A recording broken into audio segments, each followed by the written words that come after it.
Good morning, welcome to the National Real Estate Post. Just want to remind you, on March 26th, there will be another Liberty Home Equity Solutions webinar. Liberty Home Equity Solutions webinar. We're going to go over reverse mortgage numbers, reverse mortgage math. Reverse mortgage are a great tool to have in your toolkit. You're going to want to check it out. Don't miss it. Click this banner sheet right here over on your right, or just look straight down below. The banner's there. Click it to register, or there's a link around here in social media somewhere. Click it to register for that webinar. We'll see you there. Again, my favorite and most underutilized tool that you have in your arsenal is the reverse mortgage. Be an expert. There's a great pocket opportunity for lenders. Anyways, hey, do you guys remember that whole thing with margin compression, where lenders were actually losing money whenever they wrote any loan whatsoever? Remember that video our good friends over at the RE Source, Ryan Hills? He did a great video about how they had to fire their top producing loan officers who wrote too many loans because they were killing their mortgage company. Do you remember that? Well, that was, I guess, just kind of price wars. So now we have the opposite. Margin explosion.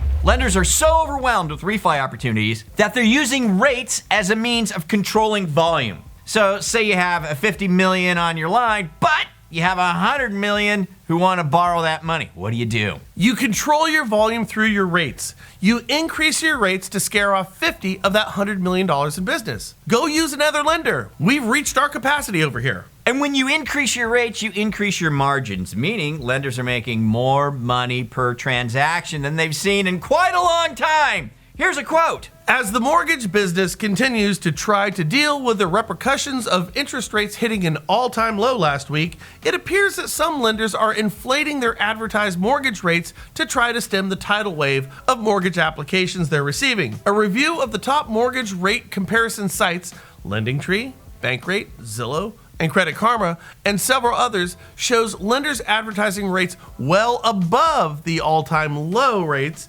that fell just last week. So, I mean, what does a consumer looking for a great rate on a refi do? Simple. Go speak with a local mortgage guy or gal who has their finger on the pulse of what's going on, and work with them.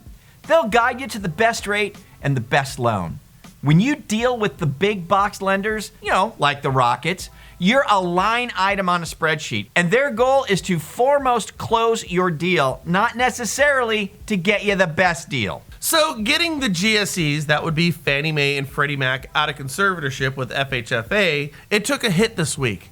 And I'm telling you, this conservatorship is the nightmare that will seemingly never end. Craig Phillips, a top aide to Treasury Secretary Steven Mnuchin, left the agency last week before the release of a housing finance plan he was expected to finish. This is a problem because he was the guy at the Treasury that was spearheading the recap and release of Fannie and Freddie, something that FHFA Mark Calabria was hoping to have done, get this, by the end of the month. That ain't happening. Phillips leaving the Treasury at this point is the quintessential scenario of where there's smoke, there's fire. The timing is bad and suggests that Phillips is not okay with what's taking place behind the scenes with the release of the GSEs from the longest conservatorship in the history of our country. Now, Frank, this is actually kind of interesting because that's the problem. What's the solution? What does this mean to a loan officer out there or a consumer? And here's the whole thing. Really nothing. Nothing is going to change with the two companies that implicitly guarantee over 50% of all mortgages in the entire darn country. We've been in conservatorship, guys, so long that it's now become the norm, and that's not healthy. Nearly 50% of those writing loans today, they have absolutely zero perspective of conforming loans that at one point were written outside of conservatorship. So write those refis right now, guys.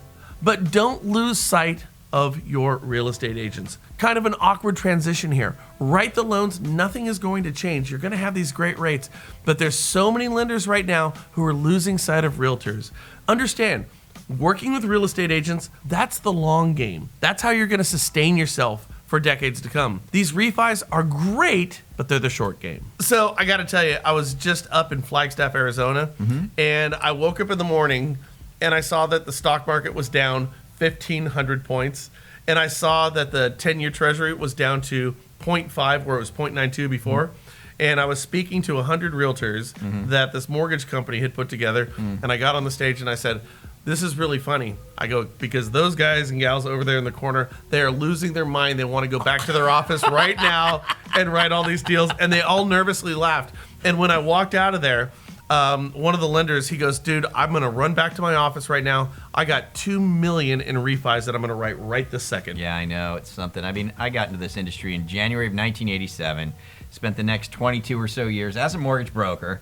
And I've seen this happen many times before, right? You see, rates are here, then suddenly they fall down here. There's this massive influx. And I said this when I interviewed Barry.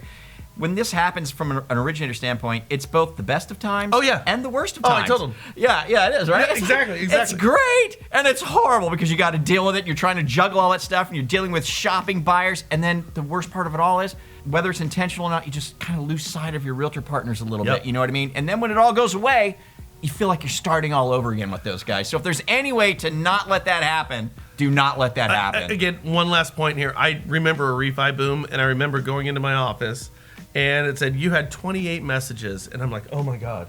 And you just start to methodically go through them. And by the time I'm done with my 28 messages, it goes, you have 37 messages. You're like, oh my God, what are you Never doing? ending. The best of times and the worst of times. Listen, right now it's time to burn the midnight oil as a lender. Don't lose sight of your realtors. They are expecting you to go away. Be that one who doesn't. Be the red hat you can do it. in a sea of blue hats, because your business will look better 24 months down the road, not 2 months down the road. You can do it. You guys have a great one. Do us a favor. Start the conversation by clicking the Facebook button right down there. Leave us your comments down below.